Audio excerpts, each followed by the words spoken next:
자, 이제 조직 혁신 이론 할 거예요. 조직 혁신 이론. 자, 조직 혁신 이론에서는 한 문제가 나와요. 한 문제. 일반적으로 비중은 한 문제다라고 보면 돼요.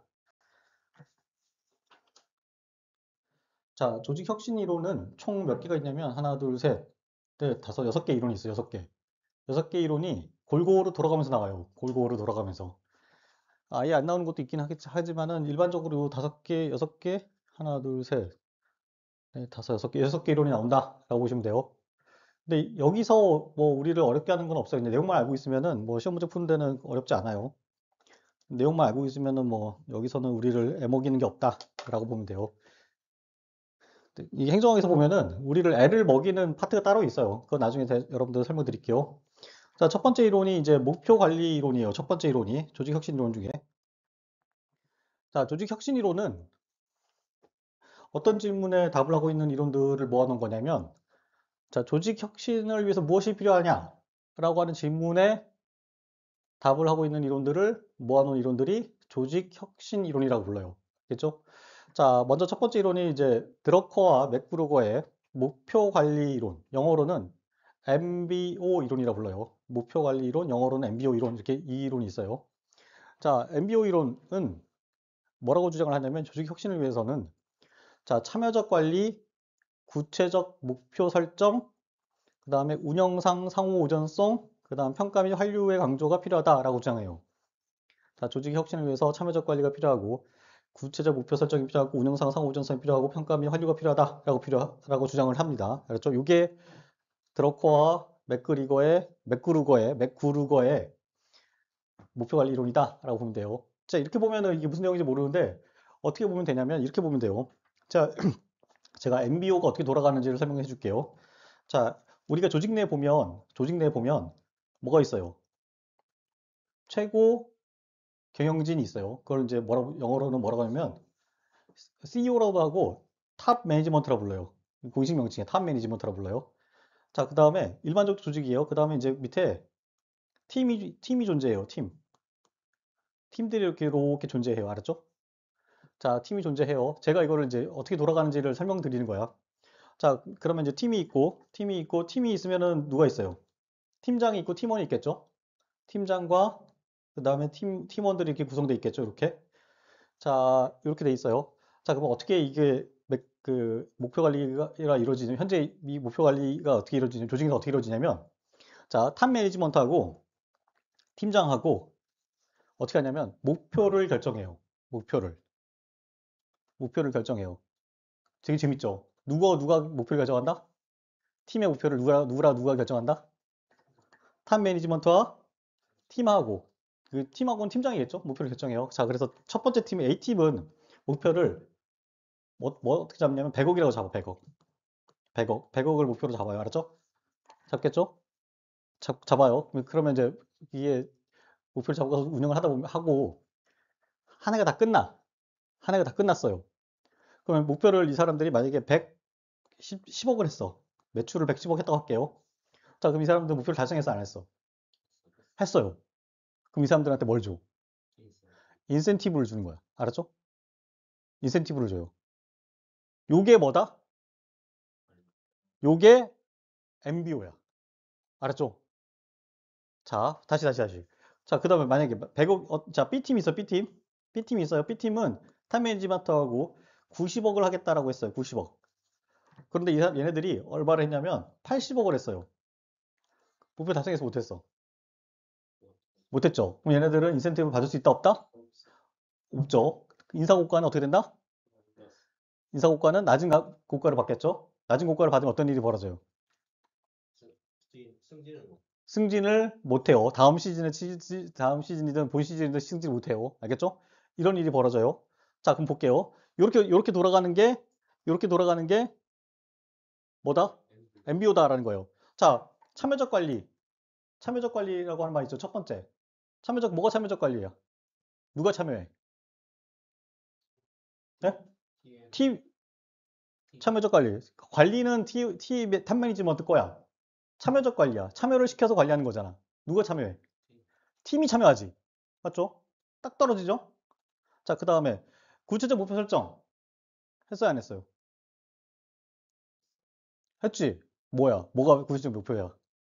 100억, 90억, 구체적이잖아. 이거는 이견이 없잖아. 이 목표에 대해서는 이견이 없잖아. 되냐 안 되냐만 있지. 맞죠? 됐죠? 그 다음에 운영상의 상호 의존성. 상호 의존해요 안 해요? 운영상에 같이 하죠. 탑 매니지먼트도 하고 팀도 하고 알았죠? 맞죠? 자, 그 다음에 평가 및 환류 이러지 않아요? 이러져요. 평가 환류가 이루어졌어 안 이루어졌어? 뭐가 평가와 환류야? 110억 목표와 실적의 차이가 뭐야? 그 평가죠. 그러면 평가는 환류는 뭐야? 인센티브냐, 낮은 고가냐? 알았죠? 이해됐죠? 그래서 이렇게 이루어지는 게 바로 뭐다? 탑 MBO다라는 거예요. 됐죠? 제가 이 MBO에 들어가 있었어. 이 MBO가 좋을까요, 나쁠까요? 장단점이 있겠죠? 있겠죠? 자, 이렇게 MBO 상태가 되면 볼게요. MBO 상태가 되면은 놀 수가 있을까 없을까요? 조직 구성원들이 놀 수 있을까 없을까? 없죠. 왜 그럴까요? 왜 그럴까? 자, 만약에 MBO 방식이 아니면 조직의 목표는 몇 개예요? 한 개죠. 맞죠? 목표는 한 개지. 그죠? 근데 그 목표가 관련된 사람 많아요, 적어요?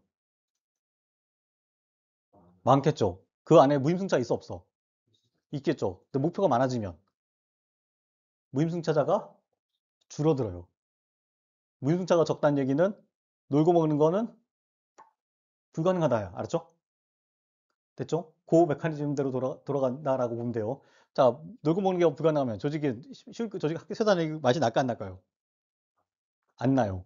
제가 MBO 담당자였어. 매번 한 얘기지만 매달 평가야. 매달 시험 보는 거야.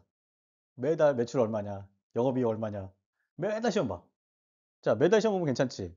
분기별로 한번 또 중간 시험을 봐. 맞죠? 분기별로 시험 봐. 그다음 두 번째 분기는 뭐야? 반기야. 반기 시험 봐. 그다음에 만약 반기 시험 끝나고 나면 뭐야? 최종 시험 봐. 매달 시험이야. 스트레스 받아요, 안 받아요? 엄청 스트레스 받아요. 이 팀장도 스트레스 받고, 전 팀장이 아니었지만, 팀장도 스트레스 받고, 팀장 밑에서 그 사무 처리하는 사람도 스트레스 받아요. 알았죠? 얼마나 피곤한 조직이야. 느낌 오죠? 근데 이렇게 돌리면, 아까 말했어. 모임 숫자가 불가능하지 않다. 불가능해요. 그러면 사람들이 움직일까, 안 움직일까요? 모임 숫자가 불가능하면. 움직여요. 그러면 그만큼 뭐가 발생해? 효율이 발생해요. 정답! 정답! 그만큼 효율이 발생하는 거 알았죠? 이걸 노린 게 바로 드러커의 MBO 이론이다. 라고 보면 돼요. 자, 그러면 왜 목표를 같이 정할까요? 목표를 같이 정할까?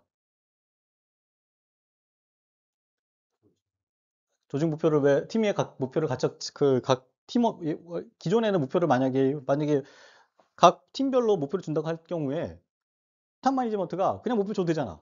너 얼마 너 얼마 이렇게 되잖아. 근데 왜 목표를 같이 정할까요? 만약에 탑 매니지먼트가 목표를 정하면 어떤 일이 벌어지냐면 어떤 일이 벌어져요? 무리한 목표를 정할 수 있어. 무리한 목표. 알았죠? 비현실적인 목표를 줄 수 있어요. 맞죠? 현장을 모르는 목표를 줄 수 있어. 그러면 어떤 일이 벌어져요? 밑에 있는 팀에서는 그것을 하려고 노력을 할까 안 할까요? 못해. 알았죠? 그러면은 목표를 통해서 관리하자고 하는 목표가 달성돼 안 돼?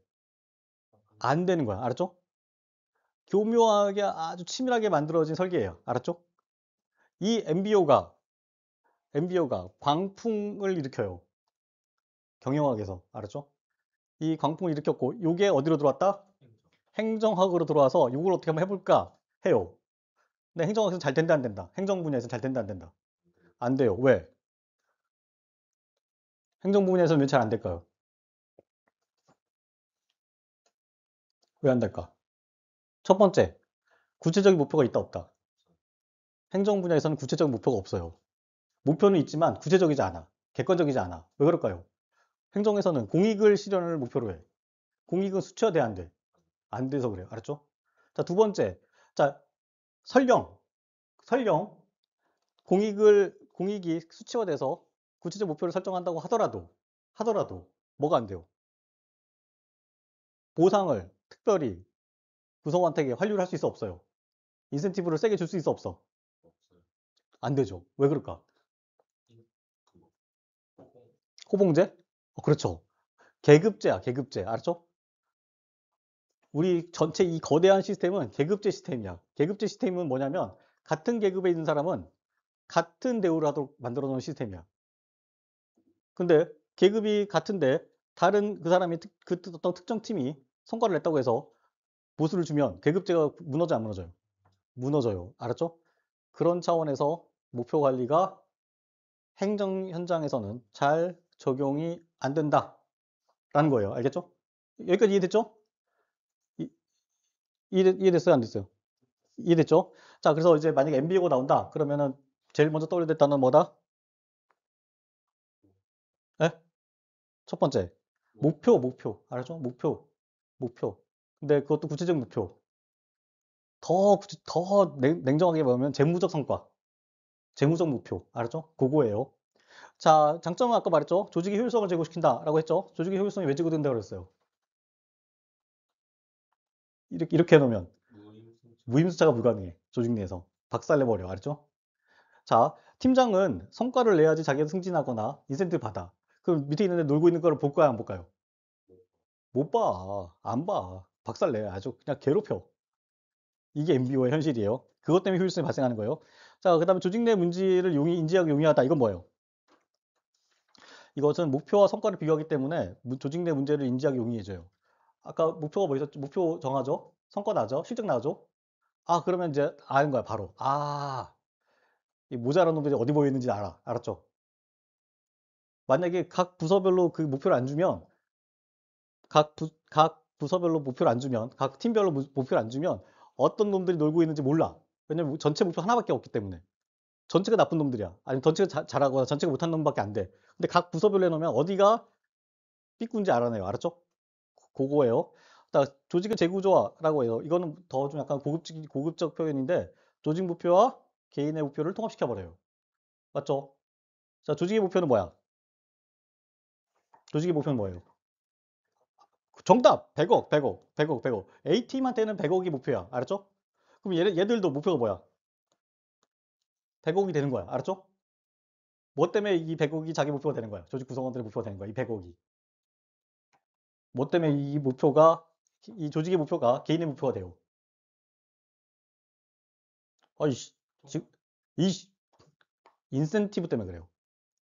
인센티브 때문에 개인의 목표가, 조직의 목표가 개인의 목표가 돼요. 봐봐요. 저거 달성하면 내가 이익이 생겨, 안 생겨? 생기지. 그러니까 저거 목표는 나의 목표가 되는 거야. 됐죠? 자, 여러분들 공무원 되시면 이런 꼴은 안 봐도 돼요. 알았죠? 제가 민간 조직 공무원을 구하는 것도 아니고 민간 조직을 뭐 하는 것도 아니지만 이거 하기 싫어서 MBO 하기 싫어서 공무원 하는 거야. 냉정하게 얘기하면. 여러분들 조직생 가셔서 매달 실적 보고서 올린다고 생각해 보세요. 실적 보고서. 매출 실적 보고서 올린다고 생각해 봐. 자, 매출이 마음대로 돼야 안 돼요. 영업이. 안 되지. 마음대로 안 되죠. 경기도 있고, 업체도 있고. 자, 근데 내 마음대로 안 되는 건데 어떤 일이 벌어져? 실적을 내야 돼. 실적 못 내면 혼나. 그러면 회사 다니고 싶어요? 안 다니고 싶어요? 안 다니고 싶어요. 알았죠? 힘들어. 너무 힘들어. 눈치 보여. 알았죠? 근데 공무원이 이게 있다 없다. MBO가 있다 없다. 없어요. 알았죠? 뭐 일 늦게 했네, 뭐 일 처리가 미숙하네, 이런 걸로 혼나지만 이런 건 괜찮아. 안 되는 걸로 갖고 혼나는 건 힘들어. 알았죠? 이해됐죠? 됐어요. 자, 됐죠? 한계점까지 제가 설명드렸고, 내용까지 설명드렸어. 단점 뭐가 있냐면, 관리의 복잡성이 증가해져요. 관리의 복잡성이 증가해진다가 단점이에요. 왜 관리가 복잡해질까요? MBO를 하게 되면. 그렇죠? 만약에 탑 매니지먼트가 목표를 전체 조직 전체의 목표를 하나만 정하면 되죠. 근데 목표를 몇 개 정해야 돼? 팀이 10개면 10개 줘야지. 10개 정하려면 10번 회의해야 되잖아. 한 번 회의할 거 10번 회의해야 돼. 근데 회의가 한 번으로 끝날까 안 끝날까요? 안 끝나요. 만약에 10개 팀이면 회의를 3번만 했나 하고 그래도 30번 회의해야 돼. 한 번만 하면 될 걸. 자, 너는 이거 목표야 라고 한번 알려주는 회의만 하면 끝날 거를 목표를 3번 해야 돼. 이게 뭐다? 관리의 복잡성 증가다 라고 불러요. 알았죠? 이해됐죠? 자, 그다음에 한 가지 더 하나만 더 설명드릴게요. 조직 효율성을 제고하는 이유가 뭐냐면 MBO가 자, 탑 매니지먼트하고 팀하고 이렇게 만약에 목표를 정하고 운영을 하게 되면 어떤 일이 벌어지냐면 탑 매니지먼트는 각 팀의 하위 팀, 서브 팀의 작업 방식이나 운영 방식에 대해서 신경 쓸까 안 쓸까요? 쓸 필요가 있을까 없을까요? 탑 매니지먼트가 각 하위에 있는 팀들이 이래라, 한테도 이래라 저래라 할 필요가 있을까 없을까? 일을 하네야 마네 뭐 열심히 해라 이렇게 말할 필요가 있어 없어요? 없지. 뭘 움직이기 때문에? 인센티브로 움직이기 때문에 그래. 목표와 인센티브로 움직여. 자, 그러면 그만큼 탑 매니지먼트는 뭐가 줄어들어? 에너지가 줄어들어요. 인력도 줄어들고 에너지도 줄어들어. 그만큼 뭐가 올라가? 조직에서는 효율성이 올라가는 거야. 알았죠? 자, 효율성이 올라가는 방법은 두 가지야. 탑 매니지먼트가 해야 될 역할이 준다. 그 다음에 하나는 뭐였죠? 놀고 먹는 놈들이 발본색 온단다. 다 보인다. MBO를 하게 되면 노는 팀, 성과 안 나는 팀 다 보여요. 알았죠? 물론. 자, 어떤 회사, 어떤 팀은 최신 인기 있는 소프트웨어를 팔고 어떤 팀은 옛날 구닥다리 물건을 팔아요. 그러면은 불리하지, 사실은. 그럼에도 불구하고 그 과정에서 노는 팀은 발견돼요. 기가 막히게, 알았죠? 성과가 안 나는 팀은 발견된다라는 거 보면 돼요. 아까 말했죠? 아까 그런 말이 안 되는 경우 있죠. 그러니까 인기 없는 제품을 팔아오라고 하는 경우는 뭐가 낮아져요? 뭘 낮춰줘? 목표를 낮춰줘. 알았죠? 그리고 뭐도 해줘? 참작도 해줘요. 알았죠? 됐죠? 조직 내에서. 조직이 바보가 아니에요. 자, 됐죠? 거기까지 설명드렸어요. 이게 누구 이론이다? 맥그리거의 MBO 이론이다. 라는 거예요. 자, 여기서 매니지먼트 바이 objective예요. 알았죠? 그래서 MBO예요. 자, 바이는 뭐야? 뭐뭐으로, 목표로 관리하는 거. 그래서 목표 관리다라 불러요. 알았죠? 어렵지 않죠? 넘어갑니다. 이게 이제 기본 이론이에요. 자, 두 번째 이론이 뭐냐면 총체적 품질 관리 이론. 다시 말해서 영어로는 TQM이라고 그래요. Total Quality Management 이렇게 불러요. 알았죠? 이 이론이에요. 자, 조직 혁신을 위해서 무엇이 필요할 거냐라고 했을 때 총체적 품질 관리 이론은 조직 혁신을 위해서 자, 고객 요구 존중, 그다음에 예방적 통제, 장기적 시간관, 총체적 적용, 자, 그다음에 지속적 개선, 과학적 방법, 그다음에 신뢰관계, 분권적 조직 구조 이렇게 필요하다라고 주장해요. 이건 복잡하죠. 자, 근데 이게 뭐냐면은 조직 혁신을 위해서 이렇게 필요하다고 그랬는데 그 TQM이 이론이 가장 강조하고 있는 건 뭐냐면 고객 만족이에요. 고객 만족. 자, TQM이 가장 중요한 거는 조직 혁신을 위해서는 고객 만족이 필요하고 고객 만족을 위해서는 제가 말씀드린 8가지가 필요하다라고 주장한 거예요. 됐죠? 자, 그러면 볼게요. 자, 고객 만족이라고 하는 것 자체의 개념만 우리가 좀 이해를 하면 돼요. 자, 고객 만족시키려면 고객의 요구 존중을 해야 돼, 안 해야 돼? 해야겠죠. 당연한 거죠. 자, 이렇게 연결하면 끝나요. 자, 예방적 통제. 예방적 통제라고 하는 거는 자, 물건이 분량이 나갔어. 근데 고객 만족돼야 안 돼요. AS를 해준다고 해도 고객이 만족돼야 안 돼. 이미 그 고객은 화났어, 안 났어? 화났어요. 스트레스 받았어. 알았죠? 그러니까 예방적 통제해야 되는 거예요. 자, 장기적 시간관. 이 세 번째 게 장기적 시간관인데 이건 뭐냐면 자, 고객을 만족시키려면 제품에, 서비스에 이 전반적으로 개선돼야겠죠. 제품과 서비스가 전반적으로 개선돼야지 고객이 만족되죠. 봐봐요. 어떤 제품이 있어요. 이 제품은 성능은 너무 좋아. 성능 너무 좋아. 너무 말도 못하게 좋아. 근데 AS가 안 돼. 고객 만족돼야 안 돼요. 안 돼요. 자, 성능도 좋고 뭐도 좋아야 돼. AS도 좋아야 돼. 알았죠? 자, 근데 성능도 좋고 AS가 좋으려면 시간이 많이 걸려 안 걸려요? 제품 제대로 만드는 건 되지만 AS를 잘하기 위해서 AS 망을 까는 건 시간이 많이 걸려 안 걸려? 전국적으로. 그래서 장기적 시간관을 가져야 돼. 고객 만족시키려면. 알았죠? 자, 그 다음에 총체적 적용이라고 해요. 아까 이거 말한 거예요. 제가 말한 거예요. 고객을 만족시키려면 총체적으로 적용돼야 된다라는 거예요. 자, 가격, 디자인, 성능, AS 다 만족돼야지 만족이 이루어지는 거예요. 말했죠? 만족이라고 하는 개념을 정확하게 이해하면 돼요. 만족이라고 하는 것 자체는. 이해됐어요? 안 됐어요? 자, 우리가 성능만 좋다고 해서 만족된다, 안 된다. 그것만 이해하면 돼. 알았죠? 됐죠? 자, 그 다음에 지속적 개선. 자, 우리가 하려면은 만족시키려면 지속적 개선 해야 돼, 안 해야 돼? 당연히 해야겠죠? 자, 그 다음에 과학적 방법을 써야 된다라고 하는 게 좀 약간 특징적인 거예요. 과학적 방법. 자, 우리 개선을 하려면, 자, 수치화해야 돼, 수치화. 개선의 정도를 수치화해야 돼요. 됐죠? 그래서 과학적 방법을 써야 된다라는 거예요. 그 수치화하는 방법이 과학적 방법이다라고 보는 거예요. 자, 우리가 품질이 1이라고 하는 품질이 있었어. 근데 우리가 이제 목표를 정하는 거 2라고 하는 품질로 가자라고 하는 게 과학적 방법이 수치화하는 방법이다라고 보면 돼요. 이해됐죠? 자, 그다음 일곱 번째가 신뢰관계예요. 신뢰관계. 신뢰관계가 일곱 번째인데 이게 되게 중요해요. 자, 각 부서별로 있죠. 자, 각 부서가 있어요. 그 서비스와 제품을 공급하는 데 관련된 여러 개 부서가 있는데 한 부서가 약간 미흡해. 미흡해. 근데 그 부서를 우리가 질타하고 무시하면 그 부서에서 서비스 개선이 이루어질까 안 이루어질까요? 안 이루어져요. 자, 그러면 어떻게 해야 돼? 걔네들은 어떻게 해야 돼? 어떻게 봐야 돼? 신뢰를 해줘야겠죠. 맞죠? 신뢰를 해줘야 어떤 일이 벌어진다? 전체적으로 개선이 이루어진다라는 거예요. 자, 만약에 에이스가 안 되고 있어. 어떤 조직에서. 아, 쟤네들 왜 저래? 쟤네 맨날 저래, 일을. 그러면 그 에이스 조직이 에이스가 개선될까 안 될까요? 안 돼. 쟤네들이 언젠가 잘할 수 있을 거야. 지금 힘들지만 잘할 거야. 이렇게 해야지. 맞죠? 그럼 걔네들이 그래야지 잘하게 되겠죠. 맞죠? 이해됩니까? 안 됩니까? 됐죠? 이해돼요? 안 돼요? 이해돼요? 돼요? 안 돼요? 되죠? 안 되면 얼굴로 말해줘요. 안 되면. 자, 그 다음에 분권적 조직 구조가 필요하다라는 거예요. 직권과 분권은 우리 수도 없이 했어요. 직권은 뭐고 분권은 뭐다?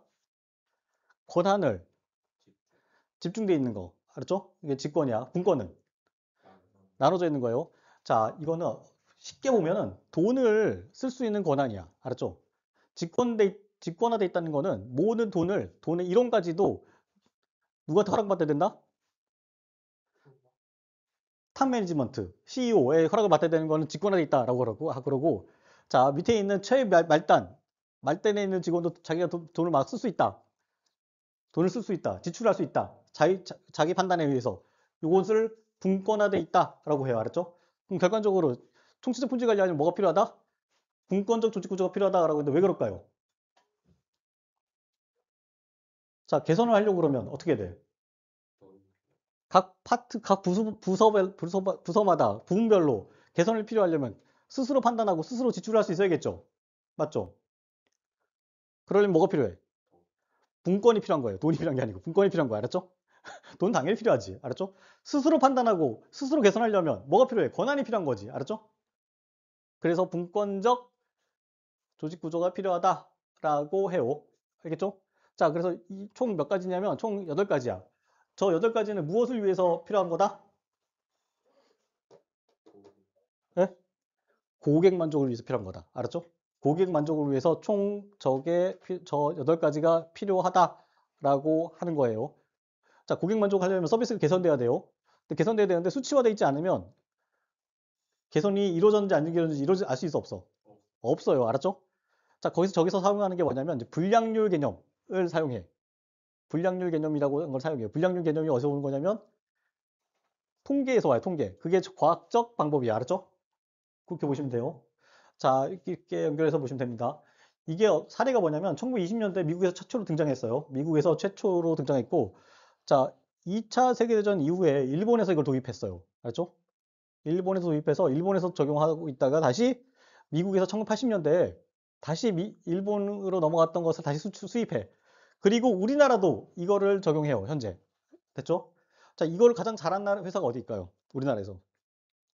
TQM을 가장 성공적으로 한 회사가 어딜까? 삼성전자야. 삼성전자야. 알았죠? 아무도 못 따라와. 이 TQM에 있어서는 아무도 못 따라와요. 알았죠? 우리 핸드폰을 보면 우리가 삼성전자 핸드폰을 보면은 여러분들 보시면 이게 완벽해요? 완벽하지 않지. 그렇지만 다 무난해. 맞죠? 내구성부터 시작해가지고 내구성은 웬만한 회사도 낮고 AS AS는 최고고 맞죠? 이렇죠? 뭐가 이루어져? 이 정도만 되면 뭐가 벌어진다? 고객 만족이 일어나요. 알았죠? 그 고객 만족이 일어나면 뭐가 발생해? 초과 수입이 발생하는 거야. 초과 수입이 알았죠? 고객 만족이 발생하면 초과 수입이 발생하는 거예요. 그러면 뭐가 돼? 재벌이 되는 거예요. 알았죠? 이거를 또 성공한 회사가 또 어디 있어요? 일본에. 여러분도 잘 아는 회사예요. 자동차 회사예요. 도요타야, 도요타. 도요타가 우리가 볼 때는 좀 우리나라에만 안 돌아다니니까, 아, 이제 뭐 그냥 일본에 있는 큰 회사인가 싶지만, 미국 가면 다 도요타야. 다 도요타요.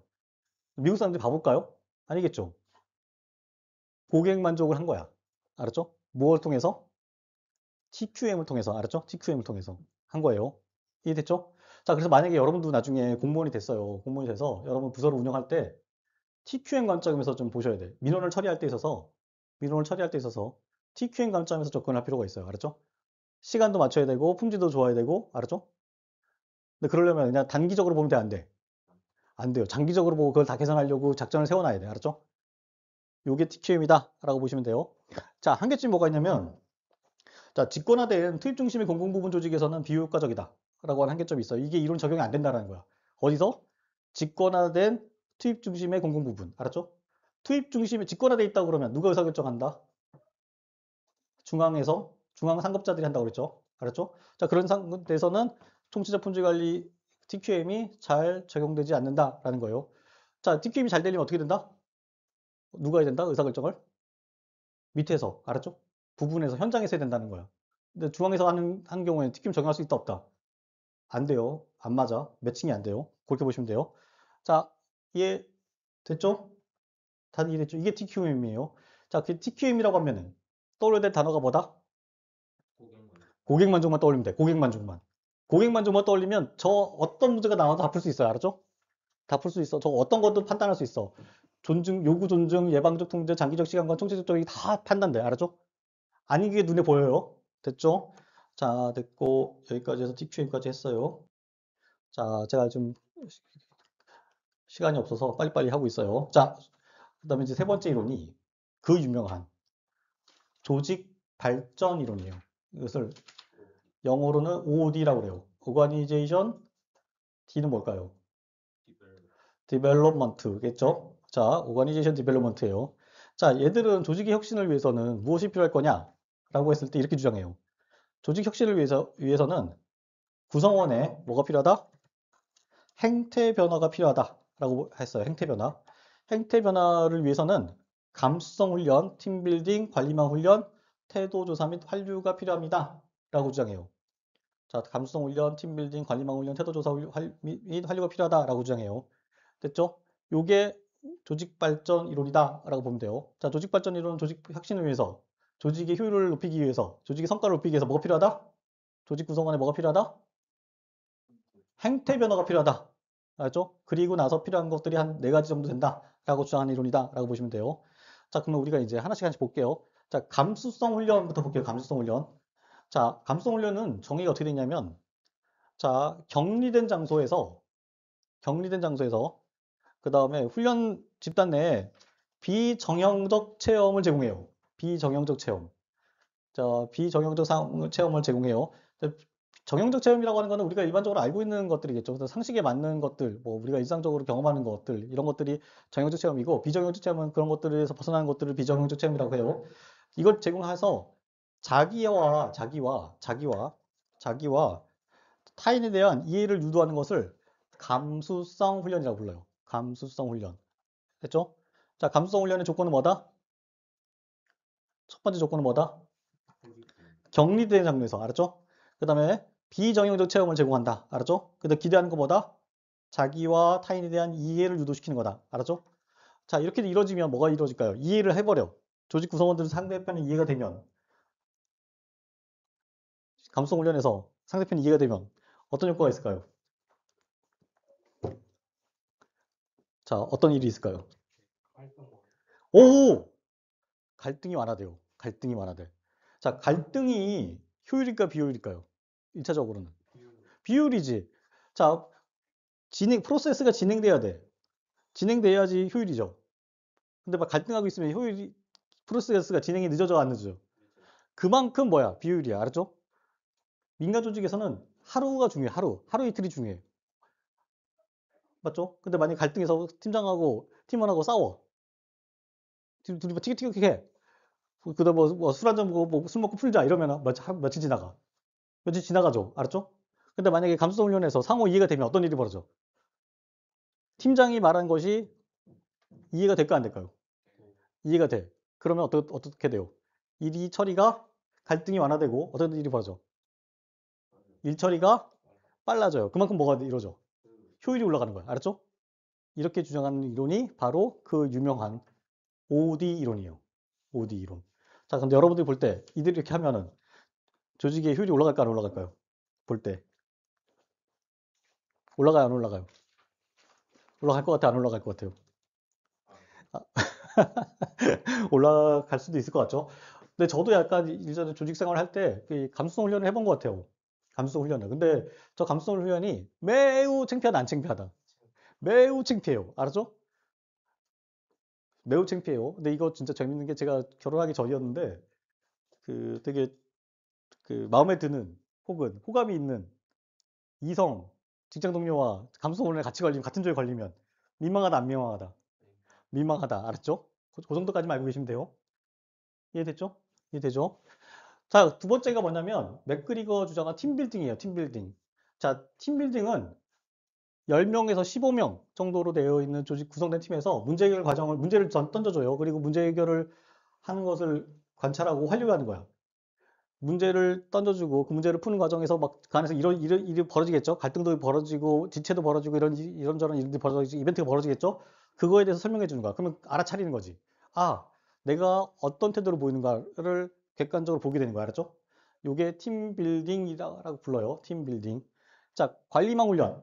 세 번째 관리망 훈련이에요. 브레이커 버튼이. 이거는 세미나를 통해서 관리 방식을 평가하는 거예요. 3년에서 5년 정도 소요돼요. 엄청나게 시간 많이 걸리는 거죠. 이게 관리망 훈련이라고 보고 그다음 태도조사 및 환류는 구성원의 태도를 조사해서 결과를 구성원들에 전달하는 환류하는 거라는 거예요. 자, 요것들 다 공통점 뭐예요? 요것들이 다 세 가지 이 네 가지의 공통점이 뭐야? 자, 조직 구성원들이 스스로는 파악하기 힘든 자기 자신의 모습을 확인하도록 하는 것들이라고 보면 돼요. 공통적으로. 알겠죠? 자, 그러면 이걸 자기가 확인하면 어떤 일이 벌어진다? 조직의 혁신이 이루어질 거다라고 보는 거예요. 그럴듯해요? 안 그럴듯하고요? 그럴듯은 하죠. 요게 조직 발전이요. 자, 이렇게 되면 실제로 조직이 발전된 거 안 되는 거예요. 자, 구성원들이 자기의 단점, 약점, 그 다음에 이런 것들을 자각했어요. 그러면은 조직이 발전된 거 안 된 거예요. 발전된 거예요, 실제로. 알았죠? 그래서 이것을 OD다라고 부른다는 거예요. 자, 이 이론의 특징이 뭐냐면 행태과학을 응용했다라고 보면 돼요. 행태과학이라고 하는 거는 실제로는 심리학을 말하는 거예요. 심리학. 알았죠? 심리학. 심리학을 응용했고 Y 이론에 입각한다라고 해요. Y 이론에 입각한다. 자, Y 이론은 인간을 뭐로 본다? 자율성과 개선의 의지를 갖고 있는 주체로 본다가 Y 이론이야. 알았죠? 수동적이고 회피하려고 하는 인간으로 보는 이론이 뭐예요? X. 이건 Y 이론에 입각한다라는 거예요. Y 이론을 따르고 있다라고 한다는 거예요. 어렵지 않죠? 자, 그다음에 세 번째 특징이 가장 중요해요. 외부 변동 담당자가 주도적 역할을 해야 한다라는 거예요. 외부 변동 담당자가 주도적 역할을 해야 한다가 세 번째 중요한 특징이에요. 자, 생각해 보세요. 비정형적 체험을 누가 줘야 돼? 예? 외부에서 강사가 하나 와야 돼. 알았죠? 강사가 와서 해야지. 내부적으로 자기들끼리 모여 있는데 자기들끼리 해가지고 비정형 체험을 할 수 있어 없어? 없죠. 알았죠? 외부 변동 담당자가 중요한 역할을 한다라는 거예요. 자, 그 다음에 중요한 게 조직을 환경과 상호작용하는 유기체로 인식한다라는 거예요. 조직을 환경과 상호작용하는 유기체로 인식한다라는 것가 중요하다라고 보면 돼요. 자, 한계점이 뭐가 있냐면 이 이론이 잘 적용이 안 되는 경우가 뭐가 있냐면 최고 관리층이 빈번하게 교체되는 공공조직에서는 비효과적이라는 거예요. 알았죠? 비효과적이라는 거예요. 자, 왜 그럴까요? 이 조직 발전 기법들이 시간이 많이 걸려요, 안 걸려요? 많이 걸려요. 알았죠? 대표적으로 뭐가 있어요? 이 조직 발전 기법들이 다 시간이 많이 걸린다, 안 걸린다? 많이 걸리죠? 자, 관리망 운영 같은 경우는 3년에서 5년 걸려요. 근데 조직에서는, 일반 조직에서는 임기가 얼마야? 보통 1년에서 2년이잖아. 1년, 2년 있다가 다 가잖아. 맞죠? 그런 데서는 잘 되지 않는 조직에서는 비효과적이다. 효과를 내기가 힘들다라는 거예요. 이게 한계점이다라고 보면 되고. 단점 뭐예요? 단점. OD 이론에 따라서 조직을 운영하게, 혁신을 하게 되면 어떤 일이 벌어져요? 단점이 뭐가 있어요? 비용이 발생한다. 그 다음에 문화적 갈등이 하게 된다. 아까 두 가지 단점이 있어요. 비용은 어디서 발생해? 외부 변동 담당자를 초빙해야겠죠. 다 돈이야. 그 다음에 이 사람들 모아가지고 뭐 해야 돼? 모아놔야겠죠. 모아놔. 그럼 이 사람들 일을 못해 할 수 있어 없어요? 그러면 그만큼 비용 들어가는 거죠. 알았죠? 자, 그 다음에 뭐도 필요해? 격리된 장소도 필요해. 격리된 장소 그냥 공짜로 주나? 다 돈 내야 되지. 다 돈 들어가요. 비용이 증가해요. 비용이 발생해요. 자, 그 다음에 문화적 갈등이 야기가 된다라는 거예요. 자, 이건 아까 제가 뭐라고 그랬죠? 아까? 이거 OD 감수성 훈련 같은 거 하면 민망하다, 안 민망하다? 민망해요. 알았죠? 그 다음에 이게 만약에 또 이런 게 있어요. 이게 외부 전문가들이 이제 지적을 하는 거야. 그 사람들이 문제 해결하는 과정을 보고 문제점을 지적해. 자, 그 지적받으면 기분 좋아요, 안 좋아요? 안 좋아. 내가 이렇게 20년 했는데, 이렇게 10년 했는데, 이게 뭐다? 문화적 갈등이다. 라고 하는 거예요. 여기까지 해서 OD 이론까지 한 거예요. 알았죠? 자, 내용 정리할게요. OD 이론은 조직 혁신을 위해서 무엇이 필요하다? 행태 변화가 필요하다. 행태를 변화시키는 거는 뭐다? 하나만 선택하면, 하나만 말하면, 뭘 통해서 행태 변화시킬 수 있다? 감수성 훈련을 통해서 할 수 있다. 감수성 훈련은 어떻게 하는 거다? 고립된 환경에서 비정형적 체험을 제공하고 나와 상대에 대한 이해를 높이는 것을 목표로 한다. 라는 거예요. 알았죠? 됐죠? 이렇게 하면 조직 혁신이 될 거다. 조직의 효율이 올라갈 거다. 라고 보는 이론이 바로 그 유명한 조직 발전 이론이다. 라고 보면 돼요. 이해됐죠? 자, 여기까지 하고 잠깐 쉬었다가 또 할게요.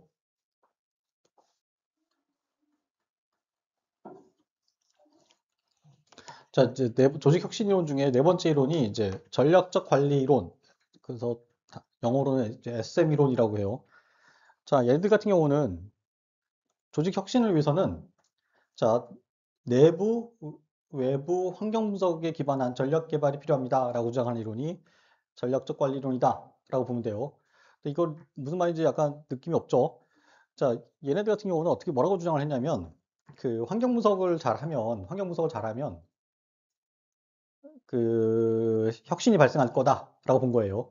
그러니까 어떻게 봤냐면 얘들 이렇게 본 거예요. 자, 내부 환경은 강점과 약점, 내부 환경은, 그다음 외부 환경은 기회와 위협 이렇게 정했어요. 알았죠? 자, 그다음에 자, 그다음에 강점과 기회를 기반으로 강점이 있고 기회가 있을 경우에 이제 공격적 전략을 수립할 수 있고, 그다음에 약점하고 이제 기회가 있을 경우에 방향 전환 전략을 쓸 수 있고, 그다음 강점이 있고 위협이 있을 경우에 다양한 전략을 쓸 수 있고, 그다음에 약점하고 위협이 있을 때는 방어적 전략을 쓸 수 있다라고 했어요. 이런 게 있고 이것들을 쓰면은 조직이 혁신될 거다라고 하는 거예요. 네 가지 전략을 쓰면 상황에 따라서 네 가지 전략을 쓰면 조직 혁신이 이루어질 거다라고 한 거야. 자, 볼게요. 그러면 재밌는 거 볼게요, 이제. 자, 이 상황에서 가장 안 좋은 상황이 뭐예요? 내부 환경, 외부 환경 중에서. 그렇죠. 위협 있고, 외부에서는 위협이 있고, 자기한테는 약점이 있는 상황이 있겠죠. 약점 있는 상황. 자, 그러니까 뭐 WT거나 TW거나 뭐 쓰면 돼요. 아무렇게 쓰면 돼요. 순간 그 구분하시면 돼요. 이런 상황인 거죠. 자, 이런 상황에서 방어적 전략이라고 하는 것 자체가 존재한다는 거예요. 자, 우리가 난 약점이 있고 위협이 있어. 이런 상황을 여러분들 직면하게 되면 여러분들은 어떻게 생각해요? 자, 이런 상황이 되면 여러분들은 어떨까요? 나는 암기력이 떨어지고, 암기력은 떨어져. 예를 들어. 자, 그런데 위협은 뭐가 있을까요? 위협 상황. 시험이 암기 위주로 간다. 라고 했어요. 그러면 여러분들 이거 포기해야 돼, 아니 포기해야 돼? 어떤 상황이에요? 무슨 상황이야, 이 상황은? 포기해야 돼, 안 해야 돼? 이런 상황은 아주 뭐 어떤 심리적으로 위축되는 상황이 위축되지 않는 상황이에요. 위축되는 상황이야. 자, 위축되는 상황에서는 우리들은 일반적으로 어떻게 행동해요? 조직이나 개인들은 가만히 있겠죠. 가만히 있겠죠.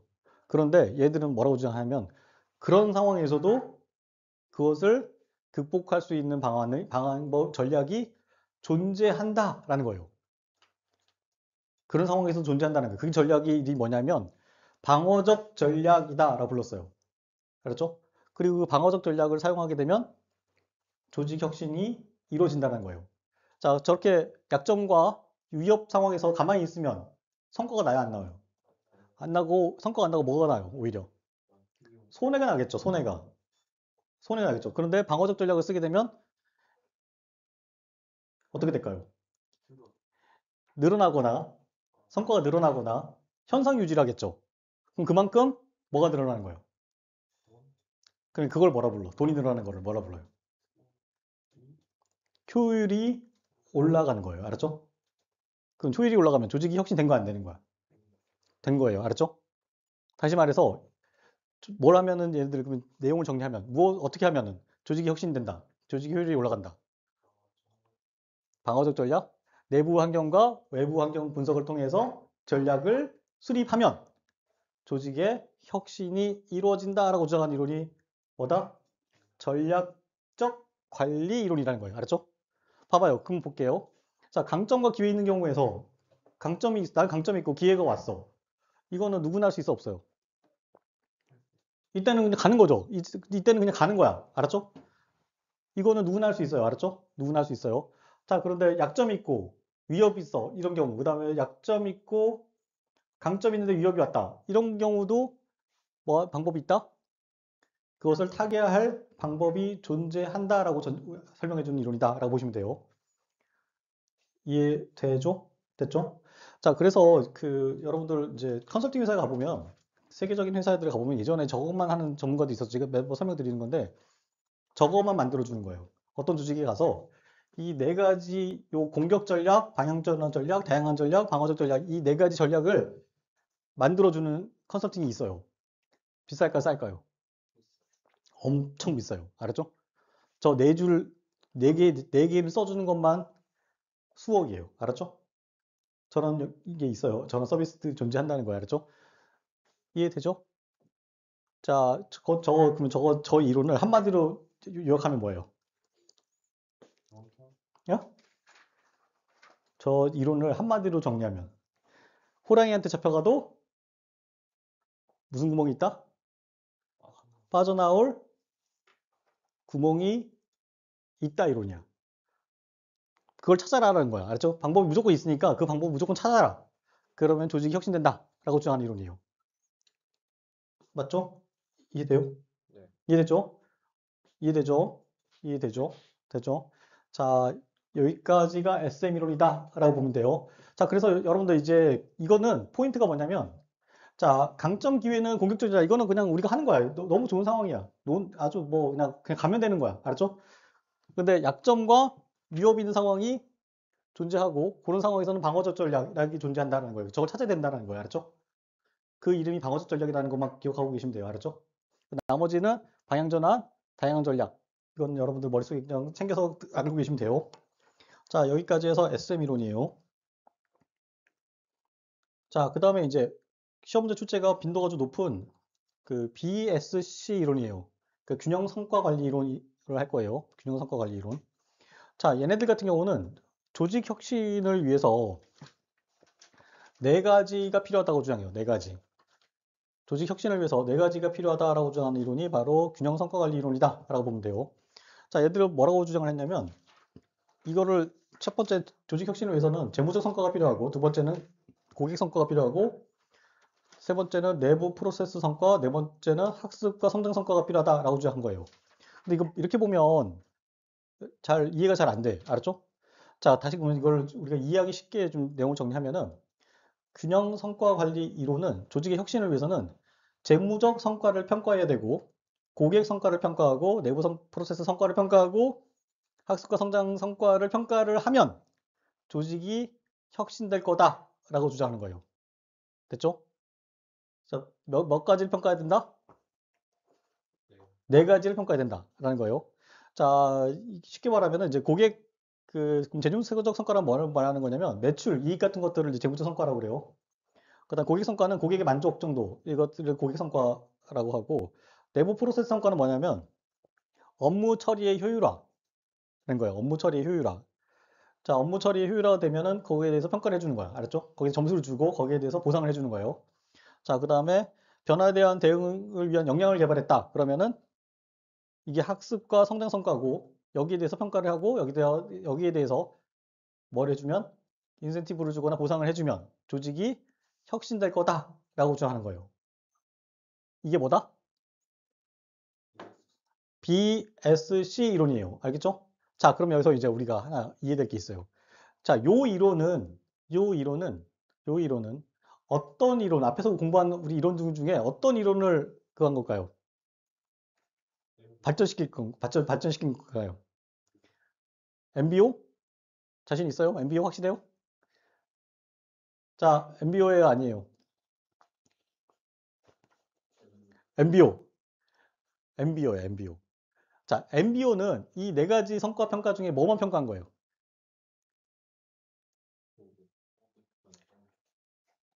MBO인데? 이런, 빠따 어디서 빠따. 아, 이거 진짜 이러니까 인격적으로 대우를 못해요, 우리가. 이러니까, 우리가. 자, MBO는 이 네 가지 성과 평가 중에 뭐만 평가한 거야? 에헤이. 목표. 거기 목표가 뭐라고 그랬어? MBO에서의 목표는. 구체적인 목표. 그 목표가 무슨 목표야? 재무적 목표잖아, 재무적 목표. 알았죠? MBO는 요 네 가지 중에 재무적 성과 평가만 한 거예요. 알았죠? 그렇게 해서 MBO가 운영이 됐어요. 알았죠? 운영되다가 그렇게 보니까 어떤 일이 벌어져요? 조직에서 어떤 일이 벌어져? 재무적 성과만 평가를 막 해줘. 거기다만 보상을 해줘. 그러면 어떤 일이 벌어져? 사람들은 어디에 초점을 맞춰요? 매출, 매출만 성과를 내요. 그러다 보니까 뭐가 발생해? 어떤 문제가 발생해? 다른 데 신경 안 쓰죠? 그럼 고객들이 만족해, 안 만족해? 고객 만족 안 하지. 그 다음에 내부 프로세스가 개선돼, 안 돼? 안 돼. 신경 못 쓰니까. 그 다음에 역량 축적이 돼야 안 돼요? 안 돼요. 다시 말해서 다음 시즌, 다음 리그를 위한 준비가 전혀 안 되는 거야. 됐죠? 그러면 조직이 혁신됐다고 할 수 있어, 없어요? 단기적 성과는 있지만 중장기적으로 성과가 없는 거야. 알았죠? 근데 조직은 하루 이틀 가요, 오래 가요? 오래 가야 돼, 단기적으로 가요? 조직은 오래 가요, 오래 가야 돼, 조금 가야 돼? 오래 가야 돼. 알았죠? 그런 차원에서 만들어진 이론이 균형 성과 관리 이론이다라고 보면 돼요. 이해됐죠? MBO는 재무적 성과만 평가하세요라고 주장한 거예요. 알았죠? 근데 균형 성과 관리 이론은 재무적 성과를 떠나서 고객 만족도 평가해야 되고 업무 효율화도 평가하고 하고 역량도 평가해야 된다. 역량 개발도 평가해야 된다라고 주장하는 이론이다라고 보시면 됩니다. 이해됐죠? 어렵지 않죠? 자, 사례 같은 경우는 우리나라가 이제 MBO의 한계를 극복하기 위해서 BSC를 장기적 접근, 그러니까 BSC를 도입을 했어요. 그러니까 제가 예전에 우리 조직이 뭐였냐면 MBO로 움직이면서 뭘 움직이냐면 BSC로 움직이는 조직이었어. 그러니까 둘 다 해본 거죠. MBO도 해보고 BSC도 해본 거야. 조직 생활 하면서 알았죠? 그래서 매 해야 될 게 뭐냐면 고객 만족을 위해서 무엇을 했고, 그 다음에 우리가 내부 성과 효율을 위해서 무엇을 했고, 이런 것들을 매 분기별로 매 분기별로 보고를 했어야 돼요. 알았죠? 자, 그럼 거기에 대한 점수를 주고 그 점수가 우리의 인사에 반영되는 형식으로 돼 있었어요. 알았죠? 자, 그런데 현실에서는 이 네 가지를 평가를 다 해야 된다고 그러는데 가장 비중이 높은 게 뭘까요? 현실 조직에서는 재무적 성과야. 알았죠? 그러니까 만약에 우리 고객 성과나 내부 프로세스 성과나 학습 성과가 엄청나게 좋은 성과를 냈다 하더라도 재무 성과가 낮으면 고객가 나쁘다, 좋다? 나쁘다. 알았죠? 아무 소용 없어요. 그래서 그럼에도 불구하고 의미가 있어요, 없어요? BSC 이론이. 조직 구성원들로 하여금 뭘 신경 쓰게 하는 거야? 아, 우리가 단기적 관점을 갖고 있으면 안 된다라고 하는 관점을 갖게 되는 거야. 알았죠? 이것만 조직 구성원들에게 알려주는 것만 해도 의미가 있는 이론이에요. 알았죠? 됐죠? 이해되죠? 자, 한계점이 뭐가 있냐면 고객이 광범위한 부분에서는 적용이 좀 어려워요. 왜 그럴까요? 고객이 광범위해. 그럼 고객을 만족시킬 수 있어, 없어? 없어요. 알았죠? 고객이 너무 광범위하면 고객을 만족시킬 수 없어요. 자, 고객이 만족했는지 안 하는지 알 수도 없어. 고객이 너무 많으면. 알았죠? 그래서 적용하기 힘들어요. 자, 그 다음에 재무적 목표가 약한 공공부문 조직에서는 이론 적용의 한계가 제한적이다. 이건 당연하죠. 알았죠? 됐죠? 공공 부분에서도 적용하기가 힘들어요. 왜냐면 재무적 성과를 평가해야 되기 때문에 그런 거예요. 자, 그래서 BSC 이론은 조직 혁신을 위해서 몇 가지가 필요하다? 네 가지가 필요하다. 첫 번째 뭘 평가해라? 재무적 성과를 평가하고, 두 번째는 고객 만족 성과를 평가하고, 세 번째는 내부 프로세스 측면에서의 성과를 평가하고, 마지막으로 학습 측면에서의 성과를 평가해라. 그리고 보상해라. 그러면 조직이 뭐 된다? 장기적으로 뭐 된다? 혁신된다. 라고 하는 이론이 BSC 이론이에요. 알았죠? 제가 이 BSC 이론을 한 3년 정도 2, 3년 정도 담당했었는데, 정말 힘들어요. 알았죠? 왜 그러냐면, 내부 프로세스 성과를 내기가 쉬워요, 어려워요? 어려워요, 사실은. 맞죠? 그 다음에 학습과 성장 성과를 낼 수 있어, 없어요? 어려워요. 왜 그러냐면, 각 현장 부서에 있는 현장 팀에는 자원이 있어요, 없어요? 자원이 없어요. 그 다음에 돈도 없어. 돈도 없고, 돈을 쓸 수 있는 권한도 없어. 그런데 이것을 만들어내기가, 그럴듯하게 만들어내기가 쉽지 않아요. 알았죠? 그래서 우리가 애를 먹었던 기억이 있다까지 설명드릴게요. 여기까지 해서 무슨 이론이다? 균형 성과 관리 이론이다. 라는 거예요. 여기서 BSC는 B가 뭐냐면 밸런스드예요. 밸런스드. 균형. 스코어드. 스코어드예요. 그 다음에 C가 카드야. 알았죠? BSC. 그래서 이것을 우리나라에서는 균형 성과 관리 이론이다. 라고 부른다라는 거예요. 자, 미국의 이제 하버드대 카플란, 노턴 이런 사람들이 주장했고, 이게 한때 우리나라에도 유행을 했어요. 알았죠? MBO가 끝나고 나서 이게 엄청 유행해서 아직도 이걸로 돌아가는 조직들 많을 거예요. 아직도 BSC 막 하는 조직들이 몇 개 있을 거예요. 근데 약간 느낌이 뭐냐면 약간 지금 시점에서 보면은 약간 어떤 느낌이냐면 구한말 느낌? 약간 그러긴 한데 운영은 되긴 있어요. 자, 여기까지 BSC 이론이다라고 보면 되고. 자, 이제 마지막 이론이 리엔지니어링 이론이에요. 이거는 이제 시험 출제는 많이 안 되거든요. 근데 여러분들 좀 알고 계신 필요가 있어요. 자, 조직 혁신을 위해서는 야들은 조직 혁신을 위해서 업무 프로세스의 극단적 재설계가 필요하다라고 주장하는 이론이 리엔지니어링이에요. 리엔지니어링이란 말이 우리나라 말로 재설계야, 재설계. 알았죠? 어렵지 않죠? 자, 여기에 어떤 요소들이 있냐면 자,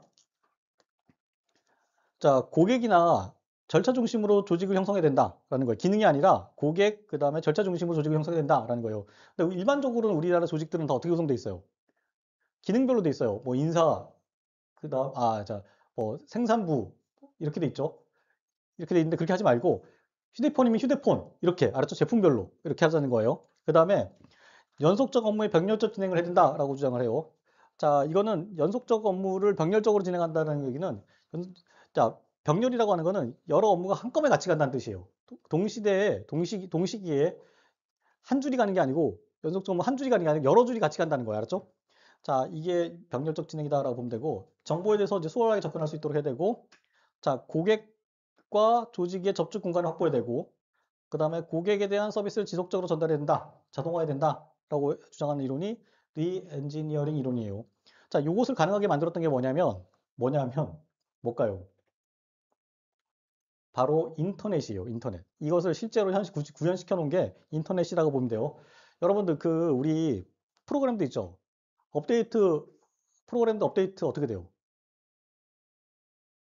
업데이트 어떻게 돼? 자동으로 되지. 맞죠? 실시간으로 연결됐기 때문에 자동으로 되는 거예요. 알았죠? 자, 그다음에 인터넷 덕분에 고객과 조직의 접촉 공간이 확보돼 안 돼요? 되죠? 만약에 조직과 고객이 접촉하려면 어떻게 돼? 물리적 공간이 있어야지. 옛날 같으면. 근데 지금은 어떻게 돼? 이메일도 있고, 카페도 있고, 게시판도 있고, 많죠? 알았죠? 됐죠? 그게 다 인터넷 덕분에 가능해진 거예요. 그 다음에 정보에 대한 수월한 접근. 자, 인터넷 덕분에 우리가 정보에 대해서 수월하게 접근할 수 있어, 없어요? 접근할 수 있게 됐죠? 알았죠? 그런 측면에 있는 내용들이 다 그 리엔지니어링 요소다라고 보면 돼요. 자, 여기까지 해서 리엔지니어링 이론까지 했어요. 자, 리엔지니어링 이론의 핵심은 뭐다? 핵심은 극단적 재설계. 조직 구조를 어떻게 한다? 기능이 아니라 고객이나 절차 중심으로 바꿔라. 라는 거예요. 그 다음에 고객에 대한 서비스를 지속적으로 전달해라. 알았죠? 뭐 이런 정도다. 라고 보면 돼요. 자, 여기까지 해서 리엔지니어링 이론까지 했어요. 자, 우리가 그러면 이제 정리하는 차원에서 조직 혁신 이론은 몇 가지가 있어요, 총. 자, 조직 혁신 이론에 총 몇 가지가 있어요? 오늘 한 이론. 6가지가 있어요. 6가지. 알았죠? 첫 번째가 뭐예요? MBO. 두 번째, MBO. 그 다음에 첫 번째가 MBO. 두 번째, TQM. 알았죠? 그 다음 세 번째, OD. 네 번째,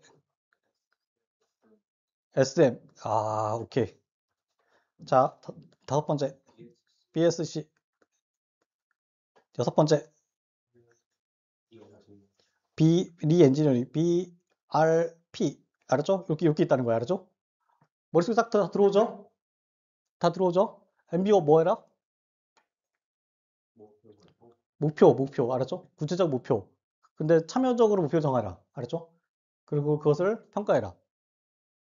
그러니까 재무적 성과 평가해라. 이거예요. 핵심적으로. 알았죠? 재무적 성과 평가할 때 목표는 같이 정한다. 뭐 정도예요. 알았죠? TQM은 고객 만족을 하면은 조직 혁신된다. 고객 만족을 하기 위해서는 8가지가 필요하다. 뭐 이런 식으로 되어 있는 거예요. 어렵지 않죠? OD는 감수성? 먼저 나와야 될 거는 행태 변화. 알았죠?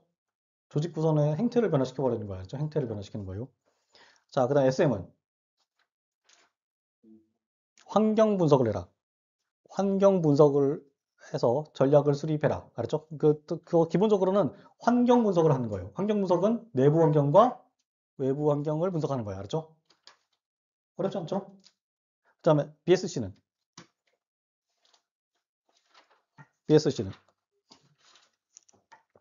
아허, 네 가지를 평가해라. 네 가지를 평가해라. 네 가지 평가하고 보상해라. 평가라고 하는 말 자체는 그냥 점수 매긴다는 게 아니고 거의 보상도 들어가 있어요. 알았죠? 네 가지를 평가하고 네 가지를 보상을 하면은 어떤 일이 벌어진다? 환류하면은 뭐가 된다? 조직이 혁신된다. 라는 거예요. 네 가지가 뭐죠?